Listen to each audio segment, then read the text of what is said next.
Hello and welcome. Today I switched it up. We are talking about passive reading programs in the library. I used Procreate to draw/create this, and iMovie to add the sound to as well. I screen recorded as well. So a couple tools. I did use two articles, both by Jessica Fitzpatrick, but we're going to talk about, why passive reading programs are helpful in the library, some examples of passive reading programs, and plans for implementation. So here's why it's helpful. And I looked at the impact of passive reading programs on high schoolers by Jessica Fitzpatrick. And both of her articles were through Knowledge Quest. Some things that I learned was that, it helps push kids to be more involved with the library and read, of course. It's a powerful tool and it can be done all year long.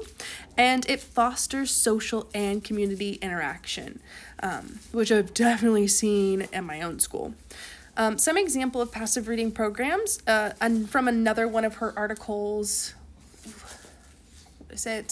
literacy themed passive programming. She did the mystery book wrap, and she also mentioned theme reading challenges like Reading Around the World or Fairy Tale. In my own library, I have a great example of reading bingo. I pushed it really hard last year, my first year in the library. 90%, high 90s of students participated, and 70% of students in the entire school finished their 8 reading bingo charts, which is amazing and expensive.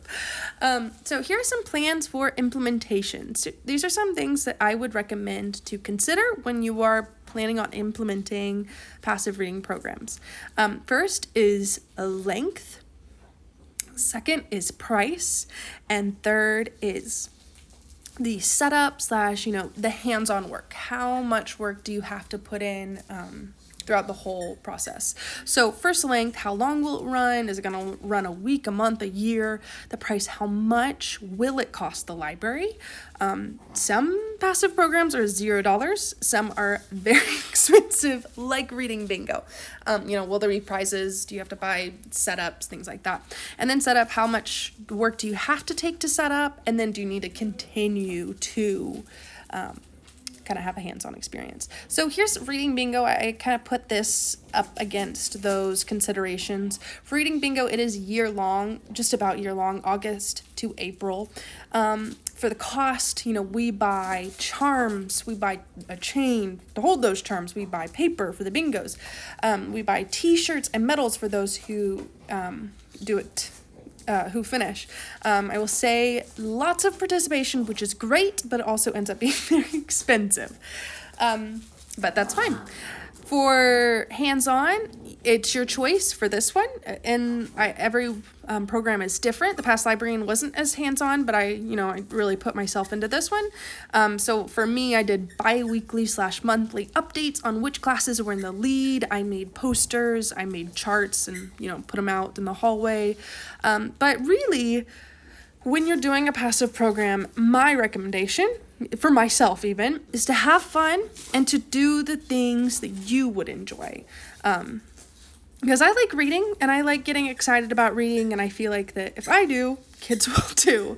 So I hope you guys enjoyed this. Sorry if my pugs were making noises in the background.